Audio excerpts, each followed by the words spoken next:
E eu quero compartilhar com você algo que tem mudado não só a minha vida, mas a vida de muitos pastores e líderes aqui na Paz Church. E o título do que vai ser compartilhado aqui é Uma Estratégia Divina. Perceba que o título não é a estratégia divina, como se fosse a única, mas é uma estratégia divina. E é uma estratégia que Deus tem usado, e é tão importante nós entendermos o ponto de vista de Deus, para nós acreditarmos no ponto de vista de Deus e buscarmos agir como Deus, agir como Jesus. Amém? Então, nós vamos compartilhar aqui sobre essa uma estratégia divina. Eu sei que vai ser uma bênção para nós. E eu gostaria de começar lendo com você, então, a primeira carta de Paulo aos Coríntios, capítulo 15, versículo 21, que diz assim: visto que a morte veio por um homem, também por um homem veio a ressurreição dos mortos.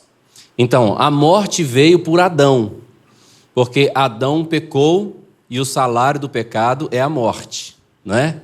Então, a morte veio por um homem, Adão. Mas a ressurreição dos mortos também veio por um homem, Jesus.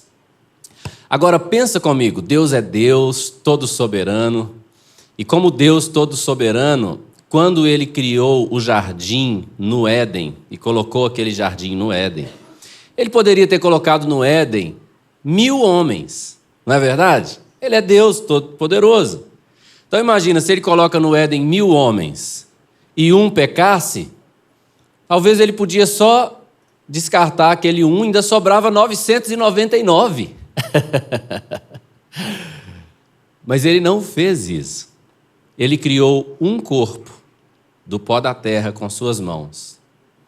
E Ele soprou a vida dele, Ele derramou a vida dele dentro daquele um homem.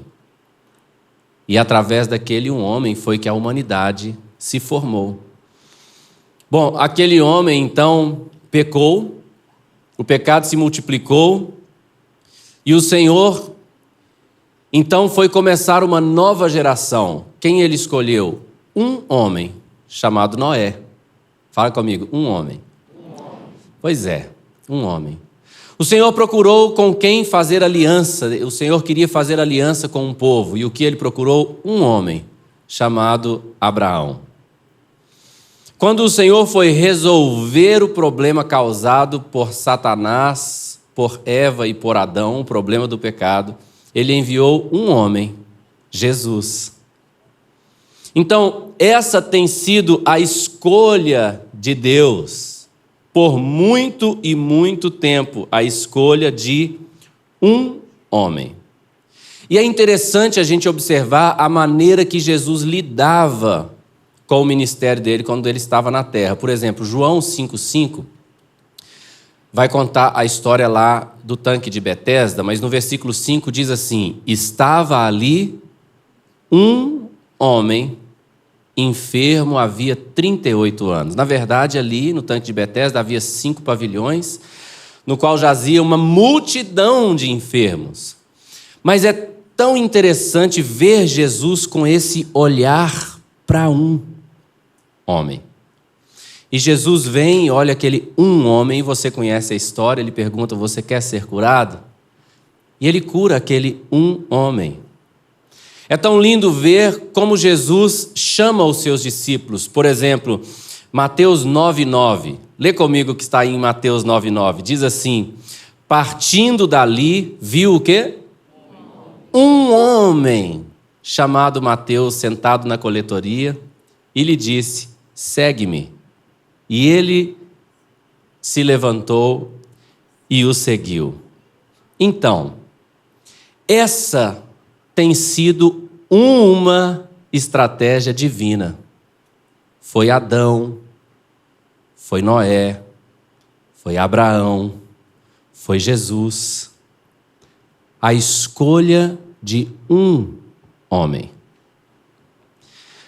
Você há de concordar comigo que se nós soubéssemos que Deus ama a reunião da igreja, por exemplo. Deus ama a igreja reunida e Deus abençoa a igreja reunida, mas Ele não se relaciona comigo pessoalmente. Ele não ouve a mim pessoalmente. Muito provavelmente, a maioria das pessoas da igreja não estariam na igreja. Porque nós somos pessoas, seres humanos, com uma personalidade individual, com necessidades individuais, não é verdade? Com sonhos pessoais. E é tão lindo que o Senhor se relaciona conosco pessoalmente, individualmente. Nós podemos estar reunidos aqui em milhares de pessoas, mas nós sabemos que a nossa oração pessoal e individual, ela é ouvida, e a nossa necessidade individual é suprida. Porque esse é o coração do Senhor, que sempre tem escolhido um homem. Agora, a nossa cultura parece nos treinar para ir contra essa estratégia divina de escolher um homem.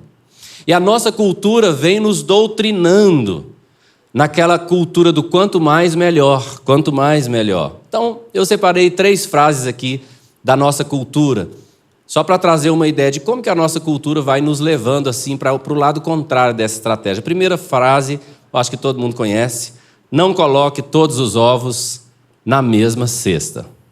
Quem já ouviu essa frase? Não coloque todos os ovos. Muito conhecido no meio do mercado financeiro, né? Investe um pouquinho ali, investe um pouquinho aqui, investe um pouquinho ali. Não coloca todos os ovos na mesma cesta, porque se a cesta cair, você perde todos os ovos. Essa ideia de investir, não é, em uma situação plural, não em uma situação singular. Investir em vários e não em um só lugar, ou em várias pessoas e não em uma só. Outra frase da nossa cultura: não aposte todas as fichas na mesma pessoa. Não põe tudo lá. Agora, essa terceira frase eu não sei se tem aqui em São Paulo, mas na minha terra, Minas Gerais, é demais, que é essa frase aqui: quem tem 2 tem 1, quem tem 1 não tem nenhum. A ideia dessa frase é assim: se você tem 2 carros e um estragar, você ainda tem um. Mas se você tiver só um carro e ele estragar, agora você não tem nenhum. Mas todas essas frases, né, quem tem 2 tem 1, quem tem 1 não tem nenhum, elas, na verdade, parecem nos ensinar sobre a insegurança de investir profundamente em um só. Você está entendendo? Nos ensinando, talvez, nos doutrinando a investir de uma maneira assim mais abrangente. Agora, hoje, nesse mundo que nós estamos, aonde os números parecem nunca ter sido tão importantes, porque, afinal de contas, o que importa é quantos seguidores eu tenho, quantas visualizações eu tenho, né, nas minhas postagens, nos meus vídeos, quantos likes, né, quantas curtidas eu tenho. Então, hoje, talvez, se nós vamos fazer um evento, nem é tão importante à vista da maioria quão ungido seja aquela pessoa que vamos trazer para o evento. Talvez seja mais importante quantos seguidores aquela pessoa tem no seu Instagram, quantos inscritos no seu canal do YouTube. E o número parece, na nossa geração, ter ficado tão importante que as pessoas estão parando de valorizar essa estratégia que Deus valoriza tanto, de gastar tempo para investir em um homem. Então, eu quero te falar 2 frases sobre isso. A primeira frase é essa: o rei Saul começou aclamado pela multidão e terminou só tirando a própria vida. O rei Saul começou aclamado. Ele era bonitão, ele era mais alto que todo mundo, ele tinha cabelos lindos, e todo mundo estava aclamando, celebrando. Era uma multidão celebrando Saul, mas ele terminou sua vida só tirando a própria vida.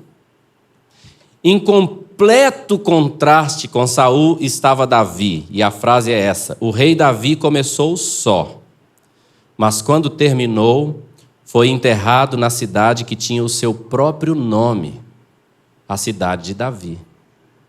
Então Davi, em contraste com Saul, começou sozinho, começou lutando sozinho, mas ele prosperou de tal forma que foi enterrado em uma cidade que levava o seu próprio nome. Hoje nós temos uma igreja ao redor do mundo com bilhões de pessoas.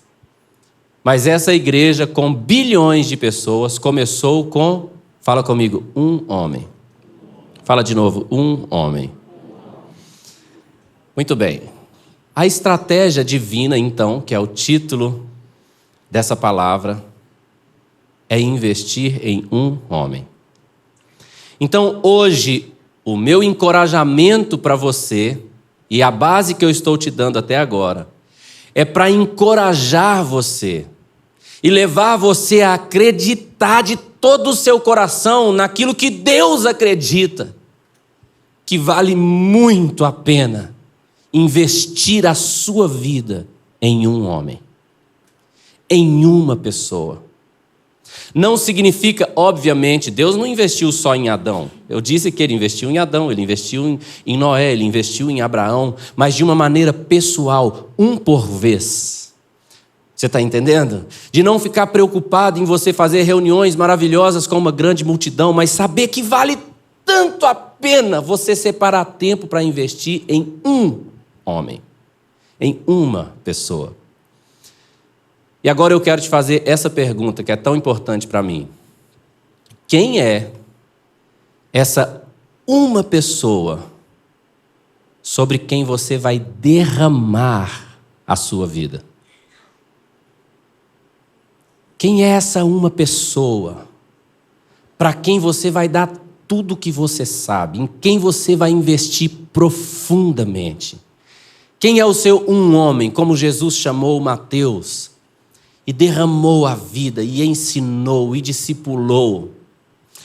Bom, talvez um dos maiores evangelistas e um dos ministérios mais importantes dessa modernidade foi o ministério do Reinhard Bonk. Ele, se você digitar o nome dele no YouTube, Reinhard Bonk, você vai ficar impressionado, porque através de suas cruzadas de evangelismo, às vezes em um único dia, mais do que 1 milhão de pessoas entregavam suas vidas a Jesus, né? E faziam a inscrição para o curso teológico dele, à distância. Mais do que 1 milhão em um único dia. Então ele literalmente ganhou milhões de pessoas, milhões mesmo, de pessoas para Jesus. Mas depois de muitos e muitos anos, bem perto já do final do ministério dele, ele disse, e isso está no YouTube lá, ele dizendo, que o Senhor perguntou para ele: quem é o um homem que vai continuar o seu legado? E ele disse que ele parou para pensar e ele não tinha esse um homem. E ele falou: uau, eu ganhei milhares de pessoas para Jesus, verdade, mas eu não derramei a minha vida, tudo que eu sei, tudo que Deus me deu, todo o meu aprendizado, na vida de um homem que vai continuar. E sabe o que ele fez? Ele diminuiu drasticamente os compromissos dele, a agenda dele, e começou a orar perguntando ao Senhor quem seria esse um homem. E ele escolheu esse um homem e derramou a vida dele, treinando agora aquele um único homem, treinando, ensinando, sabe, passando tudo o que ele sabia, toda a sua experiência, orando. E o Reinhard Bonk foi para Jesus agora há pouco tempo, mas o ministério dele não parou, está caminhando maravilhosamente bem, por causa desse um homem que ele escolheu, chamado Daniel Kolenda. Então, eu quero agora então te falar mais 2 coisas e aí eu vou para a parte mais prática. Todos nós sabemos que nós devemos discipular muito bem uma pessoa. Fala comigo assim, uma de cada vez. Não significa que vai ser só uma, mas você vai parar para dar uma atenção pessoal, personalizada. Ouvir pessoalmente, assim como o Senhor aqui nos ouve pessoalmente, aquela pessoa. Agora, quem vai ser essa pessoa? Como você pode saber quem vai ser essa pessoa? Então eu quero te dar 2 dicas bem simples. A primeira maneira de saber quem vai ser essa pessoa é através de oração. Fala comigo, através de oração. Você precisa orar para perguntar ao Senhor e falar: Senhor, eu quero que o Senhor me dirija. sobre quem eu devo derramar a minha vida. Quem é a pessoa que eu devo discipular profundamente agora? Por quê? Porque esse é o modelo de Jesus. Antes de Jesus chamar os 12 para serem seus discípulos e os chamar de apóstolos, olha o que Jesus fez aqui, Lucas capítulo 6, versículo 12. Lê comigo, por favor. Olha o que diz. Naqueles dias, retirou-se para o monte a fim de orar e passou a noite orando a Deus. Quando ele desceu, ele chamou os 12 e os chamou de apóstolos. Então, a escolha de Jesus dos 12 foi uma escolha decidida em oração. E eu quero te falar que isso é tão importante. Deixa eu te contar uma experiência rapidinho. Há muitos anos atrás, eu estava liderando um live, e nesse live tinha muitas pessoas experientes, bem experientes mesmo, pessoas de Deus. Mas chegou um casal. Esse casal, eu que convidei para o live, né, evangelizei, convidei, eles vieram para o live, e nós começamos a caminhar. E eu estava orando assim: Senhor, a quem eu devo discipular nesse live? Irmãos, e o Espírito Santo falou claramente comigo: você deve discipular esse casal. Mas era totalmente fora da lógica, porque já tinha tantos casais tão mais maduros, tão mais experientes, não é? Já, até líderes já dentro daquele life. E aquele casal estava chegando agora. Ele era viciado em drogas, viciado em bebidas, ela também. Ele tocava na noite. Era uma coisa muito improvável. E quando o Espírito Santo falou aquilo comigo, eu falei assim: ô Senhor, isso pode dar problema. Porque como é que eu vou justificar? Tem tantos líderes aqui dentro desse live. Como é que eu vou justificar que eu vou discipular? O Espírito Santo falou claramente comigo: você precisa discipular esse homem. E eu peguei aquele homem e comecei a caminhar com ele. Gente, ele deu tanto trabalho, tanto trabalho. Eu nunca me esqueço de uma situação que eu estava na casa deles, com eles, lá no apartamento deles, e eles estavam cheios de dívida, era tanta dívida que eles tinham. E eu fui ajudando, né, a como que eles iam resolver aquelas dívidas. Vamos fazer assim, faz assim, para de comprar, para de gastar agora, você já tem mais do que o suficiente. E fui ensinando, mostrando na palavra. Eu nunca me esqueço disso, isso foi uma terça-feira.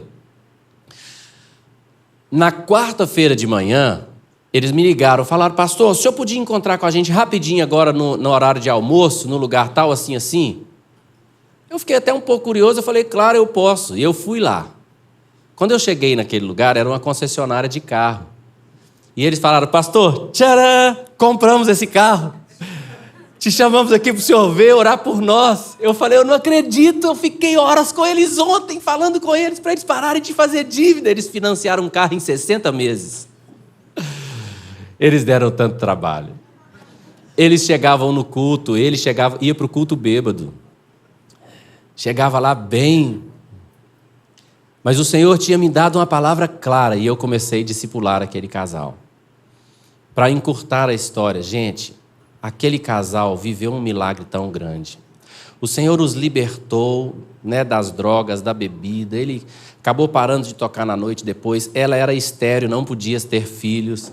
Ela se engravidou a primeira vez, teve a primeira filha, que é a Ana Luísa. Depois teve o segundo filho, que é o Miguel. E eles se tornaram líderes de life, eles multiplicaram life, foram multiplicando lives. E hoje eles são um dos líderes principais da igreja. Ele é um apaixonado por Jesus, que tem se aprofundado no conhecimento da palavra, sabe? Tem aquele dom de mestre, ele quer ensinar a palavra, mas como que aquilo aconteceu? Através de oração. A quem que eu vou discipular? O Espírito Santo vai falar com você. Amém? Então, como que eu escolho essa pessoa? Número 1 é através da oração. Tá, pastor, o senhor falou que ia dar 2 dicas. Qual que é a outra? Tá. Segunda dica, como que eu escolho essa pessoa? Através da obediência. E eu quero te explicar isso aqui. E eu peguei um texto, sabe aquele texto assim que lacra um assunto? Pois é, eu tinha muitos textos para pegar, mas eu peguei esse aqui porque ele já lacra logo a conversa. Que é Filemon, versículo 21. O apóstolo Paulo escreveu assim a Filemon: certo como estou da tua obediência eu te escrevo sabendo que farás mais do que estou pedindo. Deixa eu te explicar a situação. Essa situação não é totalmente clara, muitos teólogos pontuam coisas diferentes, mas o resumo geral é o seguinte: Filemon tinha um escravo chamado Onésimo. Você sabe que a lei daquela época onde Filemon estava permitia que o dono do escravo punisse o escravo de várias maneiras. Mas o fato é que Filemon o Onésimo aprontou alguma coisa muito grande com o dono dele, que era Filemon, ao ponto que o Onésimo fugiu. E o Onésimo conheceu, nesse período de tempo, o apóstolo Paulo, que investiu na vida dele. O Onésimo se tornou cristão, o apóstolo Paulo o conheceu pessoalmente, investiu na vida dele. E depois disso, que ele estava convertido, o apóstolo Paulo então escreve uma carta a Filemon, porque muito provavelmente o Onésimo, que era o escravo, ele precisava de trabalhar, ele precisava de um lugar para morar, mas ele era um fugitivo. Então, o apóstolo Paulo escreve ao dono do Onésimo, ao senhor do Onésimo, chamado Filemon. Você está entendendo? Era o dono desse escravo. E o apóstolo Paulo fala com ele assim: ô Filemon, estou escrevendo essa carta para você porque eu estou enviando de novo aí para você o Onésimo, sabe? Aquele escravo que pode sofrer várias punições pelo tanto que ele aprontou com você. Pois é. Mas eu estou te escrevendo não para que você o receba como escravo, mas para que você o receba como irmão. Gente, isso era uma coisa culturalmente impossível. Filemon não poderia nunca receber aquele escravo como irmão. Mas Paulo está falando com ele: eu quero que você receba ele não mais como escravo, mas como um irmão, ou seja, como parte da sua família. Aquilo deve ter sido tão difícil para Filemon. E o apóstolo Paulo falou com ele assim: olha, e se ele te dever alguma coisa, você põe na minha conta, Filemon, porque você me deve até a sua própria vida. Quando eu for aí, eu te pago. Mas aí o apóstolo Paulo fala: certo como estou da tua obediência, eu te escrevo, sabendo que farás mais do que estou pedindo. Ou seja, Paulo está falando: eu estou certo que você vai recebê-lo sim como um irmão, e muito mais do que isso. Então, aqui é outra maneira de você saber quem você vai discipular. Talvez o Espírito Santo não vai falar com você assim, de maneira audível, e você vai ter convicção que é para você discipular essa ou aquela pessoa. Mas talvez o seu líder ou o seu pastor vai chegar para você lá no live e vai falar assim: olha, eu queria muito que você investisse tempo no fulano. Eu queria muito que você fizesse o acompanhamento inicial com fulano e com ciclano. Então, uma das maneiras que Deus pode usar poderosamente você para derramar a sua vida naquela uma pessoa é quando a sua liderança falar com você e você, por obediência, falar: eu vou. Talvez, como Filemon, por um motivo ou outro, você pode até achar difícil. Talvez você tenha razões, não é? Talvez por falta de tempo, talvez porque você está ocupado demais, ou por qualquer outra razão. Aquilo pode ser difícil para você em um primeiro momento. Mas eu quero te dizer: escolha obedecer a Jesus. E isso vai fazer toda a diferença na sua vida e na vida daquela pessoa sobre quem você está derramando a sua vida. Você está entendendo? Então, Jesus falou, Mateus capítulo 28, versículo 19, ele disse: ide, portanto, fazei discípulos de todas as nações, batizando-os em nome do Pai, do Filho e do Espírito Santo. Nós já temos uma voz para obedecer, que é a voz de Jesus, é o mandamento que ele nos deu, de fazer discípulos, de discipular as pessoas. Agora, eu quero te contar uma história de uma missionária chamada Sophia Miller. A história dela me marca muito. E a Sophia Miller foi uma missionária americana que veio pregar o evangelho aqui na selva dos países que fazem divisa com o Brasil, aqui na América do Sul. E sem saber, ela cruzou a fronteira, né, por dentro da selva amazônica para o Brasil e serviu muito na selva amazônica no Brasil, nas tribos indígenas. E eu conheço um pastor que teve a oportunidade de entrevistar o barqueiro, né, que pilotava ali a canoa que levava a Sophia Miller para as tribos indígenas. E ele perguntou para aquele barqueiro como que era trabalhar com a Sophia Miller. E ele falou assim, era horrível, era terrível trabalhar para ela. Nenhum barqueiro quis trabalhar para ela, só eu. Aí ele falou, mas por quê? Ele falou, porque ela gostava de chegar numa tribo e trabalhar o dia inteiro, ia nas casas, de casa em casa, orava pelos enfermos, orava por todo mundo, pregava o evangelho ali, fazia culto à noite. Mas quando chegava à noite, ela queria entrar na canoa e queria que nós, os barqueiros, ficássemos lá remando para ela a noite inteira.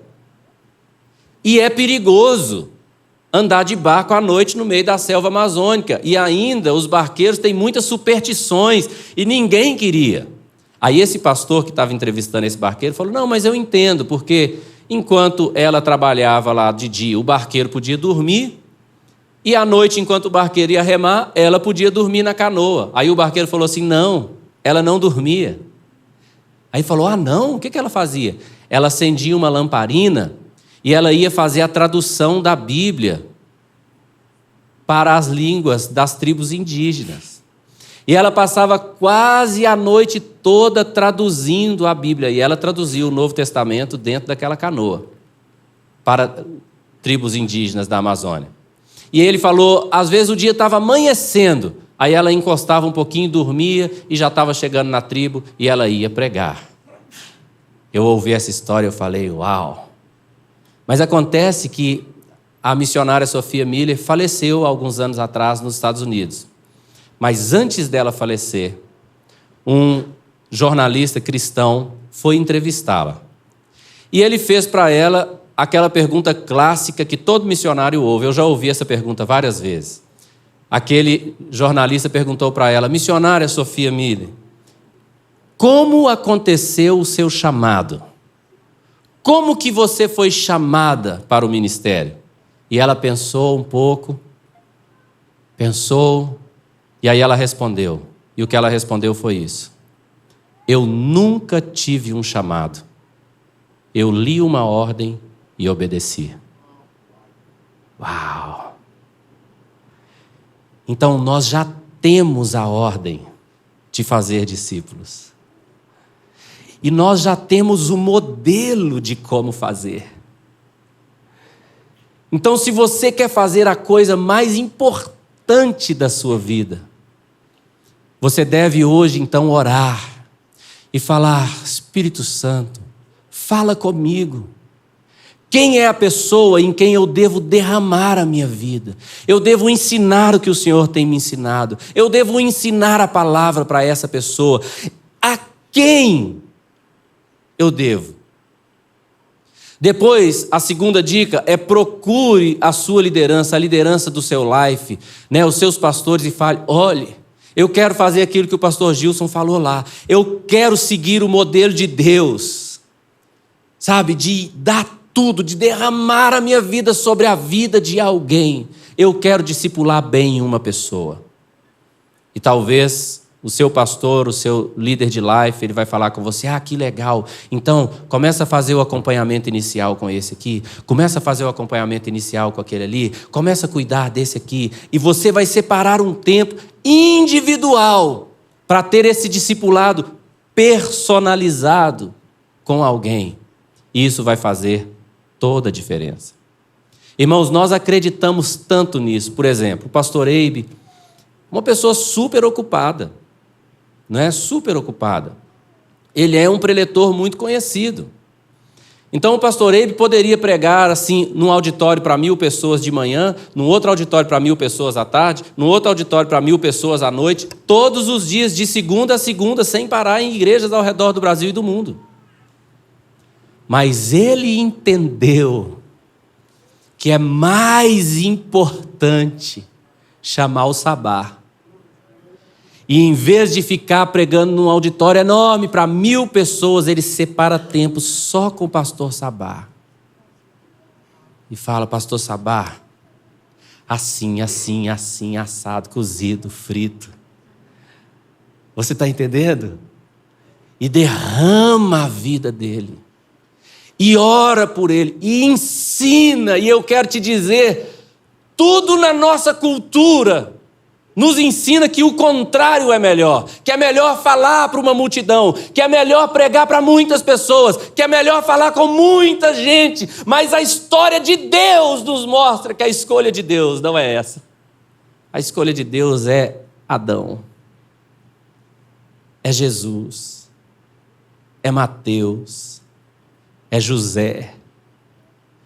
Então eu quero te dizer que todas essas estratégias que nós aprendemos no Tadel, de como fazer um bom life, de fazer um life alegre, com uma atmosfera de fé maravilhosa, com muito amor, tudo isso é lindo. E por isso que a mensagem não é a estratégia divina, é uma estratégia divina, porque todas as estratégias são maravilhosas.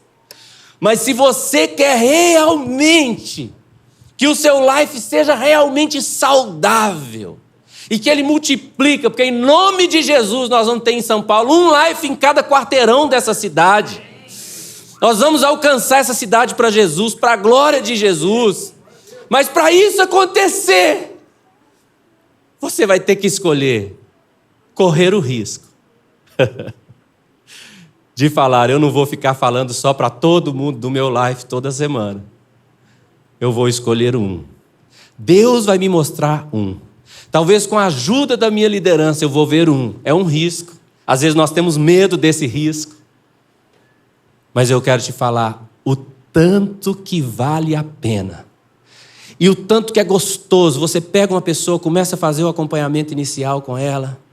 E você começa a ouvir o coração dela. Às vezes, deixa eu te contar o segredo aqui de discipulador. Às vezes o discipulador não sabe o que fazer. Muitas e muitas vezes o discípulo está ali te falando uma coisa e às vezes a sua alma está assim dentro de você: Senhor, misericórdia, Deus, sangue de Jesus tem poder, o que é que eu vou fazer? Senhor, eu não sei o que falar com essa pessoa, meu Deus, me ajuda. E a pessoa está falando e você não sabe o que fazer.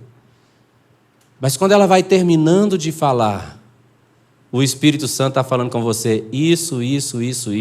Esse texto bíblico é para ele, aquele outro texto bíblico. Conta para ele aquela história. Olha, aquele capítulo da classe Nova Criatura. Ensina para ele. E o Espírito Santo te dá a direção.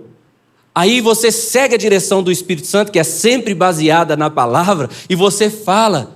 E a vida daquela pessoa muda. E você, como discipulador, você fala: uau! Mudou. Aí a pessoa chega para você e fala: você acredita, meu casamento nunca mais foi o mesmo. Uau, minha vida. Ontem eu estava voltando de viagem, eu estava ministrando nas igrejas no interior, e eu estava voltando com um irmão, está aqui, o Cristiano, me contando, e ele falando: pastor Gilson, eu estou vivendo a melhor fase da minha vida. Minha família, meu casamento, que fase gostosa, que alegria, que harmonia, que coisa gostosa. Irmãos, como é lindo. Como é lindo isso.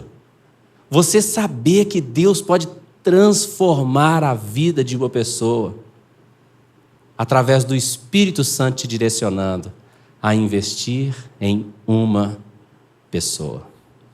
Então eu quero te falar, nós vamos ser, já somos uma grande multidão, mas nós vamos ser uma multidão enorme, inacreditavelmente grande. Mas essa multidão, aos olhos de Deus, não é uma multidão, é você. É muito personalizado, individualizado. É Deus com cada um. E nós também sempre queremos ser assim. Não queremos olhar uma grande multidão como uma linda paisagem, mas olhar cada pessoa, amando cada um, nos importando com cada um. Então, o meu encorajamento para você hoje é: escolha gastar do seu tempo para derramar a sua vida em uma pessoa. Amém? Eu gostaria de convidar você para ficar de pé agora e fazer essa oração. Senhor, mostra-me quem é essa uma pessoa com quem eu devo gastar o meu tempo, como Jesus gastou o seu tempo. Senhor, direcione a minha liderança a me ajudar a escolher essas pessoas em quem eu vou investir a minha vida. Outra oração que eu gostaria que você fizesse agora é falar: Senhor, eu quero disponibilizar o meu tempo para o teu projeto. Eu quero dizer sim, eu vou fazer isso. Eu vou gastar do meu tempo para a tua glória, investindo na vida de alguém. Amém? Então faça a sua oração agora. Enquanto você está orando, você não precisa ouvir minha oração, mas eu também vou estar orando por você. Amém? Senhor, obrigado pelo exemplo que o Senhor nos deixou na sua palavra. Obrigado pelo exemplo que Jesus nos deixou. Obrigado pelo exemplo que os apóstolos nos deixaram. E eu quero orar, Senhor, que o Teu Espírito Santo agora nos ajude a entender essa palavra.